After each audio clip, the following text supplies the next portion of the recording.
할렐루야. 오늘 예수님께서는 70명의 제자를 둘씩 짝을 지어서 자기가 친히 가시려는 동네로 보내시면서 오늘 가서 말씀을 전하고 오라 라고 했습니다. 그러자 70명의 제자들은 가서 말씀을 전하고 돌아오는데 너무 놀라워서 진짜 너무나 신비로운 일이 너무나 많이 일어나서 오늘 기뻐하며 돌아와서 보고를 하게 됩니다. 근데 이렇게 보고하는 과정에 주님께서 하셨던 말씀들을 우리가 함께 나누려고 합니다. 우리는 믿음의 역사가 일어나는 교회, 믿음의 일이 일어나는 교회, 믿음의 능력이 나타나는 교회, 이런 의미와 같다고 하겠습니다. 우리는 믿음의 역사가 일어나는 교회, 성도, 가정이 되기를 소망하지만 어떻게 그런 일이 일어날까? 그런 일이 일어나면 너무 좋지. 진짜 너무 좋아. 그러지만 그런 일은 나에게 과연 올해 안에 일어날 수 있을까? 이런 의문으로 한 해를 시작했을지도 모릅니다. 오늘 이와 같이 믿음의 역사가 일어나는 요인 중에 하나가 바로 오늘 권세입니다.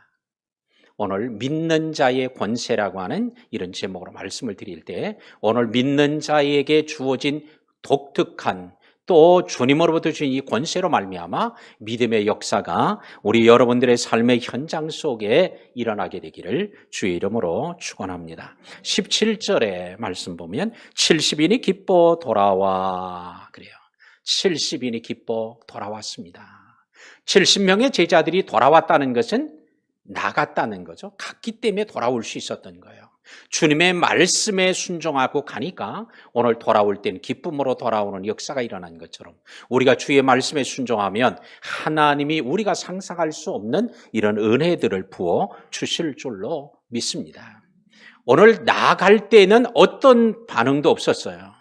그런데 나갈 때는 그냥 가라고 하니까 두 사람씩 갔어요. 그런데 올 때는 그냥 돌아오질 않고 기뻐하며 돌아왔다고 말하고 있습니다. 오늘도 우리가 말씀에 순종하고 주님의 명령하신 데에 따라서 나갈 때에 주님이 그 가운데서 일하시고 역사하실 줄로 믿습니다. 주님께서 오늘 저들이 왜 기뻐했는가 보니까 주여 주의 이름으로 귀신들도 우리에게 항복하더이다. 우리가 주님의 이름을 부르니까 귀신들이 항복했어요. 주님의 이름을 대니까 귀신들이 항복했어요. 여기 이제 쉬운 말로 번역된 다른 성경엔 그렇게 번역이 되기도 했어요. 주님의 이름을 대니까 그들이 항복하니. 그러니까 너무나 놀라웠던 거예요. 우리에게 이런 일이 일어나다니, 이런 일도 있다니 깜짝 놀랐습니다. 근데 이 70인이 돌아왔을 때 가기 전에 돌아오길 때 미리 가게 되죠. 갈 때 주님은 그냥 가라고 하질 않고 1절로부터 11절에 보면 10가지를 그들에게 지시하고 당부합니다. 첫 번째는 일꾼을 보내달라고 해라. 일꾼이 부족하니까. 그들이 현장에 나가 복음을 전하고 주님의 말씀을 증거할 때 가보니까 이렇게 복음을 전해야 될 사람이 너무나 많이 필요한데 부족한 것을 몸으로 체험하고 이제 일꾼을 보내야 달라. 그렇게 기도하도록 해서 보내고 두 번째는 전대나 배낭이나 신발을 가지지 말라고 합니다. 너희의 필요한 것 다 채워줄 거야. 이 가운데서 신발은 더 쉽게 떨어지죠. 오늘날에 우리가 신는 신발은 1년, 2년, 몇 년씩 신어도 떨어지지 않아요. 자, 너무 좋은 신발이니까.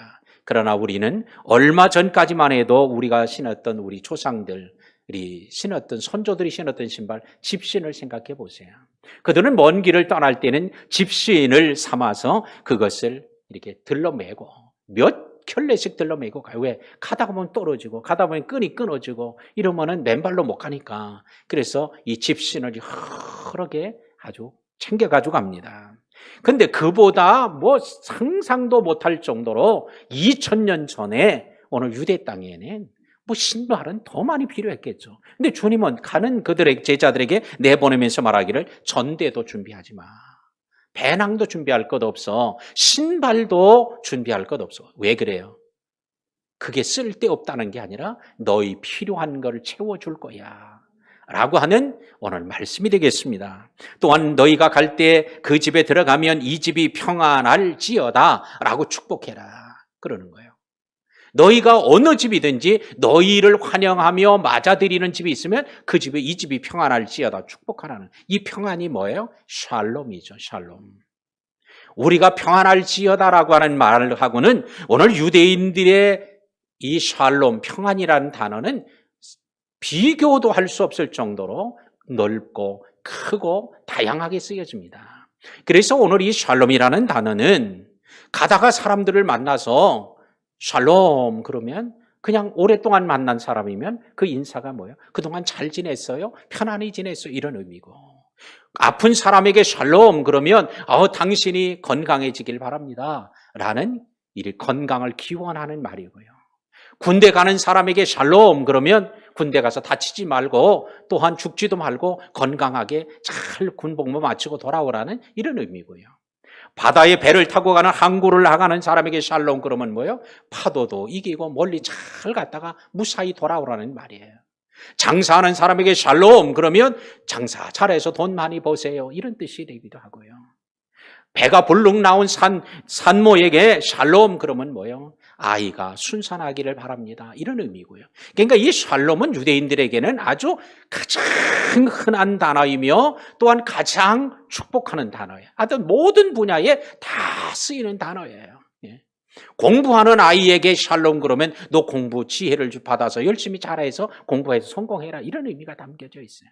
우리 찬양대를 향하여 샬롬 그러면 찬양을 더 은혜스럽게 좀 잘하세요 뭐 이런 의미가 담겨 있고요. 우리 성도들에게 샬롬 그러면 뭐요? 믿음으로 예배 좀 잘하시길 바랍니다 이런 의미도 담겨 있고요. 자, 그러니까 이 샬롬은 안 쓰는 데가 없다.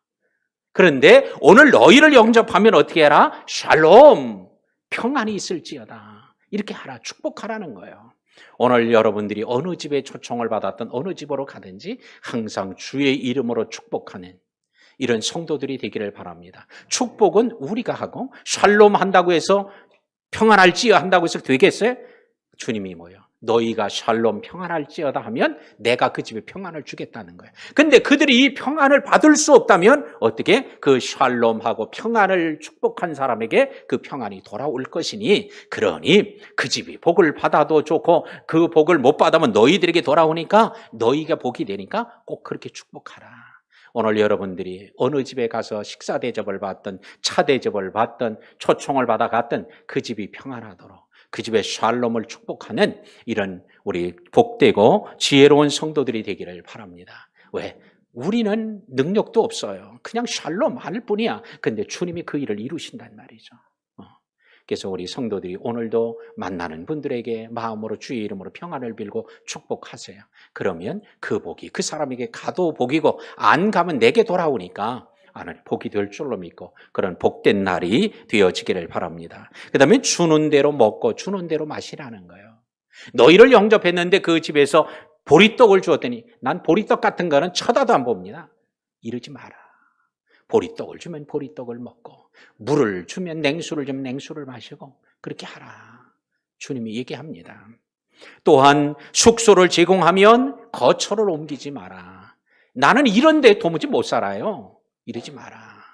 거처를 제공하면 오늘 너희가 영원히 거기 살 거냐? 그 집에 며칠 묵을지도 하루 묵을지도 모르고 금방 떠날지도 모르는데 그러니까 더 좋은 거처를 달라고 하지도 마라 하면서 얘기합니다. 거기에 병자가 있다면 어떻게 해라? 고쳐주어라. 아니 병자가 있으면 이건 의사가 고치는 거지 병자가 있으면 예수님이나 고치지 어떻게 우리가 고칠까? 근데 병자가 있으면 고쳐라 얘기를 합니다. 믿는 자들에게 이런 표적이 따르리니 병든 사람에게 손을 얹은 즉 나으리라. 주님이 말씀해 주셨으니까 그냥 병자가 있으면 기도해 주라는, 기도는 오늘 70명의 제자들이 할 일이고 고치는 건 주님이 하시는 일이야.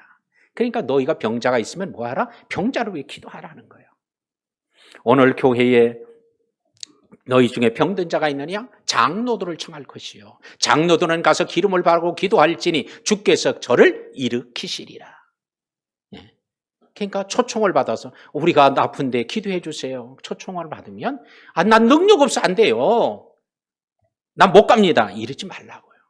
그냥 초청 받으면 가서 믿음으로 기도하고 주님께서 어떻게 믿고 기도하면 주께서 일으키시리라. 주께서 저를 일으키시리라 그러지 기도하는 사람이 일으킨다는 게 아니에요. 그러니까 병자가 있으면 고쳐라 얘기했고, 하나님의 나라가 너희에게 가까이 왔다고 해라, 복음을 전하라는 거예요. 또한 그들에게 영접하지 만약에 않는다면 발에 묻은 먼지까지라도 다 떨어버리고 나와라. 영접하는 사람도 있지만 영접하지 않는 사람도 있을 거야. 그럴 때는 발에 있는 먼지까지 다 털어버리고 나와. 미련도 버리고 서운한 감정도 버리고 상처받은 말도 버리고 쓸데없는 얘기 들은 것도 버리고 다 떨어버리고 나와라. 주님이 얘기하십니다. 그리고는 하나님의 나라가 가까이 온 줄을 알라. 너희를 영접하는 걸 보고, 너희가 기도할 때 병든 사람이 고쳐지는 걸 볼 때에, 너희가 전하는 복음을 들을 때에, 보고 영접하고 예수를 믿게 될 때 너희는 뭐 하라? 하나님의 나라가 이미 가까이 온 줄로 그렇게 알아라. 이렇게 당부 10가지를 당부해서 보냈습니다. 그랬더니 이 2명씩 짝지어 보냈는데 그들이 나갔다가 돌아올 때에 기뻐하면서 돌아와요. 갈 때는 아무 감정도 없었어요. 갈 때는 가라고 하니까 두 사람이 짝을 지어서 갔어요. 간 것뿐이나 근데 올 때는 기뻐하며 돌아왔어요. 왜? 가서 주님의 이름을 대니까 귀신들도 항복을 하더라는 거예요. 오늘도 우리 성도들이 순종하며 나갈 때, 순종하며 전도할 때, 순종하며 말씀을 전할 때 주님이 일하는 현장이 되어질 줄로 믿습니다. 18절에 예수께서 이르시되, 그들이 막 기뻐하는 모습을 보시고는 주님께서 대답을 해주세요. 대답을 뭐라고 그래요? 사단이 하늘로부터 번개같이 떨어지는 걸 내가 보았노라. 따라합시다. 내가 보았노라. 누가 봐요? 예수님이 보셨대요. 제자들이 2명씩 짝을 지어 동네로 가서 말씀을 전하고 병든 자 고치고 뭐 복음 전하고 막 이렇게 하고 있는데 주님께서는 이미 내가 그때에 사단이 하늘에서 번개불처럼 떨어지는 것을 내가 보았다.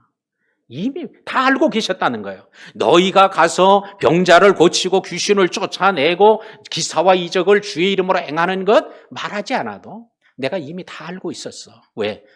사단이 하늘에서 번개불처럼 떨어지는 걸 내가 이미 보았거든 라고 얘기하십니다. 70명의 제자, 12명의 사도들 어느 누구도 본 적이 없어요. 그런데 그것을 누가 보셨어요? 주님이 보셨어요. 사람의 눈으로 볼 수 없는 영계에서 일어나는 일을, 하늘에서 이루어지는 일을, 신령한 일을 주님은 다 보고 아시고 계셨던 것이었습니다. 그러므로 내가 보았다. 예수님은 이미 제자들이 전도 보고를 하기도 전에 이미 알고 계셨습니다. 사단이 번개불처럼 떨어졌다고 그러죠. 사단이. 오늘 성경에서는 마귀라고도 번역해서 마귀라고도 표현을 해요. 근데 사단과 마귀는 별개의 존재가 아니라 똑같은 존재예요. 사단은 히브리어로 된 명칭이고 이 마귀는 우리나라 말이에요. 한국말. 헬라어로는 디아볼로스예요. 똑같은 단어예요. 그러나 같은 존재지만 히브리어로 말하거나 헬라어로 말하거나 우리말로 말하는 차이일 뿐이지 똑같은 존재다. 성경에서 사단과 마귀를 말할 때는 항상 단수를 씁니다. 복수를 쓴 적이 한 번도 없어요. 이건 뭘 보여주느냐? 이 사단은 하나밖에 없다. 그러니까 사단이 최고의 우두머리예요. 근데 귀신들, 악한 영들 이럴 땐 복수를 써요. 왜? 쫄개들은 수가 많은 거예요. 자, 그러니 오늘 사단은 악한 영들의 우두머리입니다. 근데 우두머리가 하늘에서 떨어졌다는 거예요. 이건 뭐예요? 지위가에서 쫓겨난 거예요. 폐위된 거예요. 해고된 거예요. 지위를 상실한 거예요. 능력을 잃어버린 거예요. 그러니까 주님이 이미 그걸 보신 거예요. 그러니까 우두머리가 해고되고 우두머리가 지위가 상실되고 쫓겨나니까 어떻게 돼? 이 쪼무라기들은 막 우왕좌왕하는 거예요. 이제. 그러니 주님께서 너희들이 예수의 이름만 대도 그들이 항복하고 벌벌 떨고 떠난 것은 그건 당연한 거예요. 왜? 우두머리가 무너졌으니까. 우두머리가 해고됐으니까. 주님이 그 얘기를 하셨습니다. 이와 같이 사단이 그 지위와 능력을 상실하니까 귀신들, 악한 영들은 맥을 못 추고 항복했던 것입니다. 지금도 주님이 십자가에서 사단의 권세를 이기셨으니 뱀의 머리를 밟으시고 깨뜨리셨으니 이젠 오늘 사단과 쫄개들인 악한 영과 어둠의 세력들이 맥을 못 추는 거예요. 그래서 지금도 주의 이름으로 오늘 내 이름으로 귀신을 쫓아내며 그 일이 가능해지는 거예요. 왜? 이젠 맥을 못 추니까. 자, 근데 19절에 주님께서 이렇게 말씀합니다. 내가 너희에게 뱀과 전갈을 밟으며 원수의 모든 능력을 지혜할 권능을 주었으니 너희를 해칠 자가 결코 없으리라. 내가 주었노니 그랬어요. 내가 너희에게 주었대요. 뭘 주어요? 뱀과 전갈을 밟을 수 있는 권세도 주고 원수의 모든 능력을 제어할 권능을 주었다. 근데 내가 너희에게 이런 권능을 줄 거야. 이렇게 쓰지 않았고 준다 이렇게도 안 쓰고 주었다라고 썼다는 거예요. 과거형으로. 이미 주어진 거야. 오늘 제자들이 예수님께 돌아와 전도 보고를 할 때에 그때 준 게 아니고 이미 주었다는 거야. 그러니까 저들이 나갈 때 이미 받아가지고 간 거예요. 그러니 이 권세가 실제로 그들이 전도의 현장에서 이루어졌던 것입니다. 근데 이런 능력은 언제 주어져요? 믿을 때 주어진다는 거예요. 왜? 믿는 자들에게는 이런 표적이 따르리니 너희가 내 이름으로 귀신을 쫓아내며 믿을 때 주어지는 거예요. 믿을 때. 그러므로 믿음의 역사는 반드시 믿음이 전제되어야 된다라고 하는 것을 우리에게 말하고 있습니다. 그러면 이렇게 뱀과 전갈을 밟고 원수의 모든 능력을 제어할 권능을 주셨다고 하는데 아니 주님이 말로 한다고 그게 되는 겁니까? 주님이 내가 너에게 주었어. 그렇다고 해서 이게 주어지는 거냐? 이렇게 생각할 수도 있어요. 우리는 돈을 주면 손에 딱 잡히니까 돈 준 거 금방 알아요. 선물을 주면 손에 꼭 잡히니까 금방 알아. 근데 내가 뱀과 전갈을 밟고 원수의 모든 권능을 주었다. 이건 보이지도 않아. 손에 잡히지도 않아. 줬는지 안 줬는지 모를 수도 있어요. 근데 그리고 또 하나는 당시 예수님이 그냥 말한다고 그게 주어지는 거냐? 이렇게 생각할 수도 있어요. 근데 예수님이 얘기지. 줬다 그러는데 그게 그렇게 말 한마디에서 주어지는 거냐? 자, 우리는 예수님이 마태복음 28장 18절에서 얘기합니다. 내가 하늘과 땅의 모든 권세를 내가 받았다. 하나님으로 받았대. 하나님으로부터 성부 하나님으로부터 모든 하늘의 권세와 땅의 권세를 다 받으신 그분이 그러니까 그 권세를 받았기 때문에 주님이 바알세부를 향해서 명예도 떠나가고 거라사이의 군대 마귀를 향해서 명예도 떠나가고 그 권세를 받았기 때문에 주님이 바람과 바다를 명예도 풍랑이 그냥 한순간에 잠잠해지고 권세를 받았으니 물을 변하여 포도주가 되기도 하실 수 있고 죽은 나사로를 살릴 수도 있는 거예요. 왜? 하나님의 권세를 받았으니까. 근데 주님이 그런 권세를 받았으니까 주님은 되죠. 근데 우리는 주님 같진 않아요 라고 할 수 있어요. 근데 주님이 뭐라고 그래요? 내가 너희에게 이 권세를 주었다. 이제는 우리 성도들에게 믿는 자들에게 주었대요. 그랬더니 오늘 이 성경을 읽으면서 또 의아해하시는 분이 있어요. 이 성경에는 이 주었다라고 할 때 이게 우리가 아니고 누구요? 70명의 제자들 아닙니까? 70명의 제자들에겐 주었으니까 그들은 가능해도 우리하고는 이건 관계없습니다. 요러시는 분이 또 있을 거예요. 아주 눈치 빠른 사람이요. 거기까지 설교도 안 했는데 벌써 거기까지 다 내다보는 사람이 있어요. 근데 주님은 뭐라고 그래요? 주님은 자기가 능력과 권세를 받아서 그 일을 행하셨고 12제자에게 능력을 주어 행하게 하시고 이제는 70명의 제자에게 주었다고 하니까 그 일이 이루어져요. 근데 주님이 감람산에서 승천하시기 전에 믿는 자들에게는 이런 표적이 따르리니 하고 믿는 자들에게 준 거예요. 그러므로 예수님을 주와 구주로 믿는 사람에게는 이와 같은 능력이 동일하게 주어진 줄로 믿습니다. 그러니까 이제는 변명을 할 필요가 없어요. 나한테는 안 줬다. 그런데 안 줬다고 하면 내가 안 믿는 사람이라면 주님은 그런 사람에게 줄 수 없어요. 그러나 예수를 주와 구주로 믿으면 구원을 믿고 세례를 받는 자는 구원을 받을 것이요. 이게 첫 번째 믿음의 역사죠. 두 번째는 믿음의 역사가 따르는 표적이라는 말이죠. 그 표적을 주님은 얘기하죠. 내 이름으로 귀신을 쫓아낼 거다. 너희가 무슨 독을 마실래 해를 받지 않을 거다. 너희가 새 방언을 말하게 될 거다. 병든 사람에게 손을 얹으면 나으게 될 거다. 이게 믿음의 표적이란 말이죠. 자, 우리는 오늘 주님께서 이런 권세를 가지셨고 권세를 가지신 분이 또 주셨기 때문에 우리에게, 그러니까 우리도 그 권세를 능히 행할 수 있게 될 줄로 믿습니다. 이제 오늘 이 시간 중요한 사실은 뭐냐? 오늘 주님께서 이런 권세를 우리에게 주었다는 걸 아는 게 중요해요. 네, 알고 돌아가는 게. 두 번째는 믿는 게 중요해요. 알기만 하고 우리에게 준 것 같아 이러고만 있는 게 아니라 믿는 게 중요하고, 세 번째는 뭐요? 손을 얹은 즉 나으리라. 이건 뭐요? 행위요, 순종이요. 말씀대로. 오늘 말씀대로 행할 때에 이런 일들이 이루어질 줄로 믿습니다. 뱀과 전갈을 밟는다고 하니까 제자들을 땅꾼으로 만든 거예요? 이 말씀이 결코 아니라는 거예요. 왜? 제자들이 이 말씀을 들은 이후에 한 번도 뱀 잡으러 다니거나 전갈 잡으러 다니지 않았다는 거예요. 그러면 제자들에게 뱀을 짚고 전갈을 밟는다고 했는데, 아니 그러면 이거 뭐야? 땅꾼처럼 할 수 있다고 하셨는데, 이거는 뱀과 전갈은 독을, 치명적인 독을 가진 동물로서 오늘 사단을 상징하는 거예요.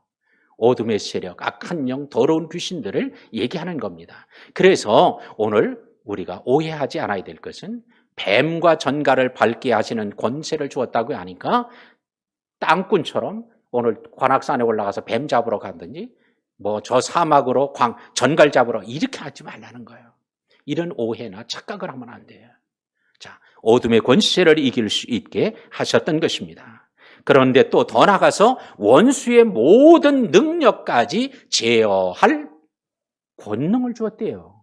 원수의 모든 능력. 원수들이, 적이, 사단이, 악한 영들이 모든 능력이 여러 가지를 볼 수 있어요. 자, 그러나 이 모든 능력을 제어할 권능, 제어한다는 게 뭐예요? 컨트롤하는 거예요. 통제하는 거예요. 주장하는 거예요. 그렇게 할 수 있는 권능을 주님이 주셨다. 이미 주었다는 거예요. 그런데 우리가 오늘 많은 그리스도인들이 이런 권능을 받았다고 생각하는 사람이 얼마나 있어요? 이런 권세를 받았다고 믿고 행하는 신자들이 얼마나 있냐 말이야. 그렇다면 우리가 성경을 진짜 다 믿고 있는 건지, 그냥 입으로만 믿고 있는 건지, 입으로만 아멘하고 있는 건지 한번 자신을 한번 살펴보세요. 주님은 이미 주셨다고 하는데, 우리는 예수를 믿으면 구원받는다는 말을 믿고 천국을 바라보고 믿음으로 생활해요. 그런데 믿는 자들에게 이런 권세를 주었다고 하는데 이거는 우리는 안 믿어. 이건 특별한 사람에게만 주는 거야. 특별한 주의 종들에게만 주는 거야. 이거는 기도 많이 하는 사람에게만 주는 거야 라고 자기를 제외하고 있지는 않습니까? 그건 곧 뭐예요? 나는 믿지 않는 사람입니다 라는 고백과 같습니다. 우리는 오늘 이런 권세가 주어졌다는 걸 알고, 두 번째는 믿고 행하는 자들이 되어서 오늘 여러분이 이 시간에도, 여러분이 집으로 돌아가서도, 집으로 돌아가는 길에서도, 여러분의 사업에 또한 일터의 현장에서도 이런 믿음의 역사가 일어나게 되기를 주의 이름으로 축원합니다. 20절에 주님께서 두 가지 명령을 해요. 자, 20절에서는 귀신들이 너에게 항복하는 걸 기뻐하지 말고, 뭐 하지 마라? 기뻐하지 마라. 뭘 기뻐하지 마라? 귀신들이 항복하는 거 기뻐하지 마라. 그다음에 두 번째 명령은 뭐예요? 너의 이름이 하늘에 기록된 것으로 기뻐해라. 한 가지는 기뻐하지 말고 한 가지는 기뻐하라. 그랬더니 귀신이 항복하는 것은 절대 기뻐하면 안 돼. 이런 말로 또 오해하는 사람이 있어요. 그런데 여기서는 어디가 핵심이에요? 너의 이름이 하늘에 기록된 것으로 기뻐하라. 이걸 더 기뻐해야 된다 라고 하는 걸 강조하기 위해서 앞에 걸 얘기하는 거예요. 그들은 지금 막 귀신이 항복하는 것, 이거는 막 너무 좋아하니까 그보다 더 기뻐할 게 있어. 너의 이름이 하늘에 기록된 거야 라고 가르쳐주는 거지, 오늘 절대로 귀신이 항복하고 떠나갈 때 이걸 좋아하지 마라 이런 얘기는 결코 아니라는 거예요. 자, 그래서 우리는 기뻐해야 될 일, 더 기뻐할 일이 있다 라고 하는 것을 오늘 주님이 가르쳐주고 있는데요. 너희의 이름이, 오늘 70명의 제자들에게 얘기합니다. 너희의 이름이 하늘에 기록됐다. 오늘 70명의 이름만 하늘에 기록됐겠어요? 그들이 믿는 자들이고 우리도 믿는 자니 오늘 그들의 이름도 믿어서 기록됐다면 우리도 믿어서 하늘에 우리의 이름이 기록된 줄로 믿습니다. 오늘 옆에 사람한테 한번 살짝 물어보세요. 당신 이름이 하늘에 기록된 걸 믿고 있냐고. 살짝만 물어보세요.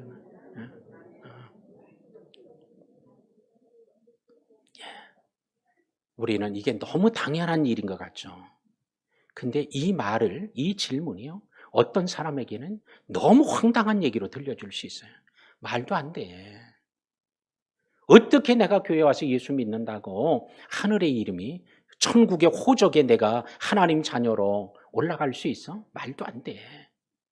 이렇게 스스로 자기에게 그건 말도 안 되는 얘기야 라고 스스로 말하는 사람도 있을지 몰라요. 그러나 주님은 얘기합니다. 영접하는 자, 하나님의 아들을 믿는 자들에게는 하나님의 자녀가 되는 권세를 주었다. 주님 얘기해요. 믿는 자들에게는 하나님 자녀가 되게 하시는 거예요. 왜? 다른 방법이 없어요. 이런 혈통으로도 육정으로도 사람의 뜻으로 되지 않고 오직 믿음 하나로만 된다고 얘기를 합니다. 그러면 이게 얼마나 공평한 거예요. 부자도 가난한 사람도 잘 배운 사람도 못 배운 사람도 얼굴이 하얀 사람도 검은 사람도 아무 차별이 없어요. 노인 아이 할 것 없어요. 하여튼 믿기만 하면 되니까. 만약에 돈 많은 사람만 하나님 자녀 삼으신다면 이것보다 어려운 일이 없어요. 누가 가난하고 싶어 가난해요?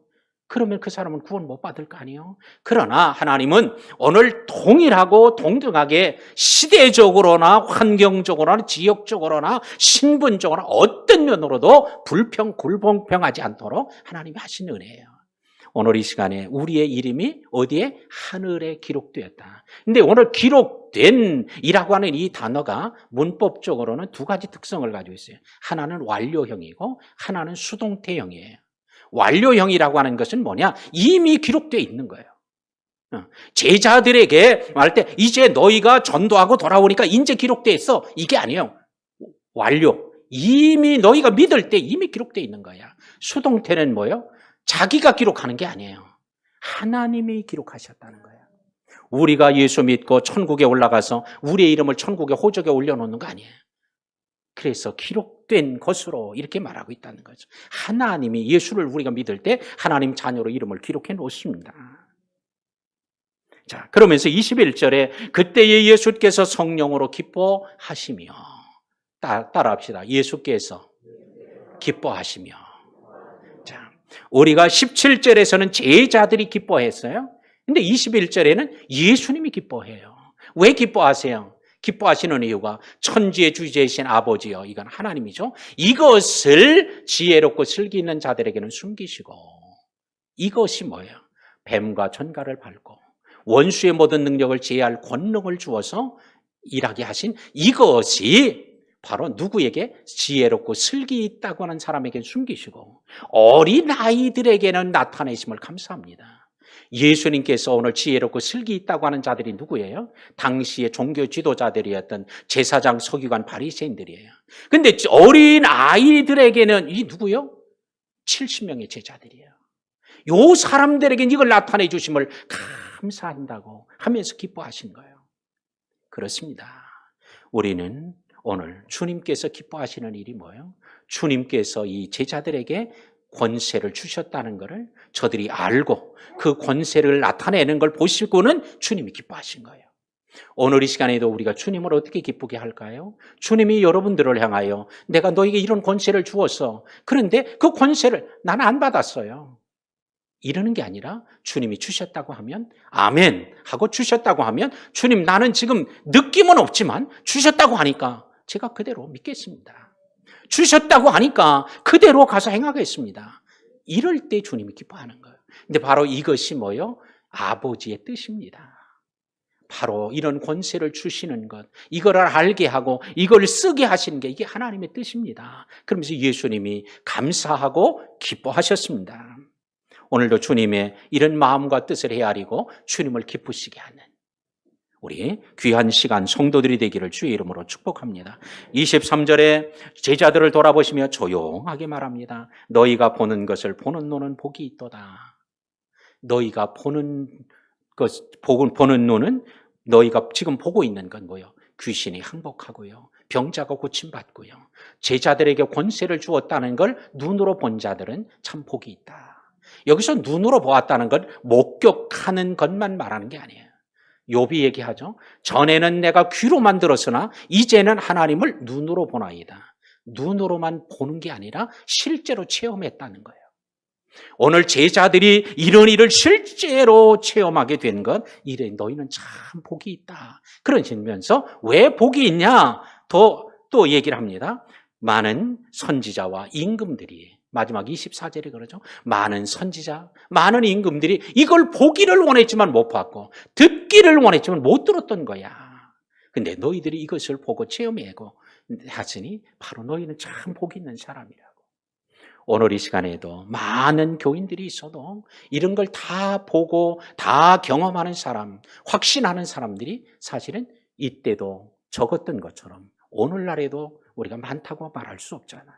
근데 오늘 이 시간 그 자리 이 시간에도 이런 많은 선지자와 임금들이 보지 못한 것처럼 보지 못하는 신자들이 아니라 오늘 어린아이와 같은 약한 자들이라도 보고 믿고 오늘 행하는 자들이 체험하고 하나님 앞에 영광 돌리고 주님을 기쁘시게 한 자들처럼 제자들처럼 우리 모든 성도들이 그렇게 되기를 주의 이름으로 축원합니다.